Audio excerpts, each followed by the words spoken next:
Bhogapuram airport పనులు మొదలు YCP ప్రభుత్వం హయాంలోనే జరిగాయని విజయనగరం జిల్లా పరిషత్ చైర్మన్ వైఎస్ఆర్సీపీ భీమిలి ఇన్ఛార్జ్ మంజీ శ్రీనివాసరావు స్పష్టం చేశారు. జెడ్పీలోని తన ఛాంబర్లో ఏర్పాటు చేసిన విలేకరుల సమావేశంలో వారు మాట్లాడారు. భోగాపురం ఎయిర్పోర్టు పనుల విషయంలో ల్యాండ్ అక్విజిషన్, కోర్టు కేసులు, R&R పనులు, రైతులకు నష్టపరిహారం వంటి అన్ని పనులను పూర్తి చేసిందే జగన్ ప్రభుత్వం అన్నారు. కేంద్ర పౌర విమానయాన శాఖ మంత్రి మనవాసి మన బిడ్డ అనేక సందర్భాల్లో దానిని పర్యవేక్షణ చేయడం సంతోషమని, రామ్మోహన్ నాయుడుకు అన్నీ తెలుసునని చిన్న శ్రీను అన్నారు. కూటమి ప్రభుత్వం అధికారం చేపట్టి 10 నెలలు అవుతున్నా గొప్పల కోసమే ఎయిర్పోర్టు పనులపై డాంబికాలు పలుకుతుందని చిన్న శ్రీను విమర్శించారు.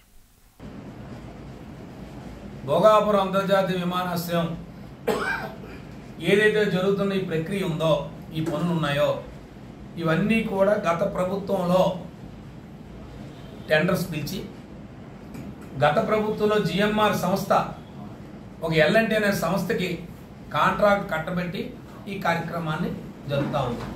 అంటే పనులు ఎవరు చేస్తూ ఉన్నారు? L&T సంస్థ పనులు చేస్తూ ఉంది.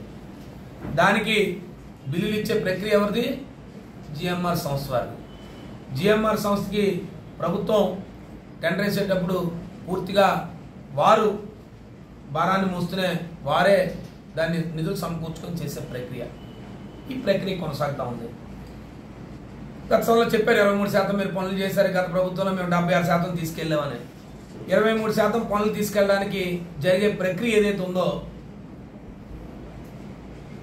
ల్యాండింగ్ పిషన్ అవనివ్వండి, R&R అవనివ్వండి, కోర్టు కేసులు అవనివ్వండి, రైతులకి నిధులు ఇచ్చే కార్యక్రమం అవనివ్వండి, అనుమతులు అవనివ్వండి, అన్ని కార్యక్రమాలు కూడా వైఎస్ఆర్ పార్టీ గత ప్రభుత్వం జగన్మోహన్ రెడ్డి నాయకత్వంలో చేస్తాం.